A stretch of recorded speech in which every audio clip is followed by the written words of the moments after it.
Kamusta mga Katobi Nation? Welcome sa ating page. Farm updates na naman tayo. Noong araw ng Huwebes, September 18, nagsimula nang mapisa ang third batch natin ng mga itlog. Eto na nga at napisa na siya. Kinuha ko lang itong eggshell niya. At pagkatapos ng ilang minuto, may napisa na namang dalawa. Pagkalipas ng 3 araw, ganito nga kadami ang napipisa. Ililipat na namin sila sa pansamantalang kulungan para makakain na rin sila. Ito na at tinapainom na namin sila isa-isa. Hindi po kami nagsisexing habang sisiw pa lang sila. Usually, yung iba ginagawa na nila yan, pero sa amin, mga 2 to 3 weeks pa bago namin malaman ang gender nila.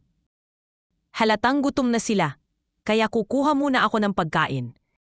May nag-iisang kulay itim na sisiw. Hindi lang ako siguradong madadagdagan pa ito, dahil hindi pa naman lahat napipisa. O siya, yon na lang muna ang update natin. Kita-kits ulit bukas.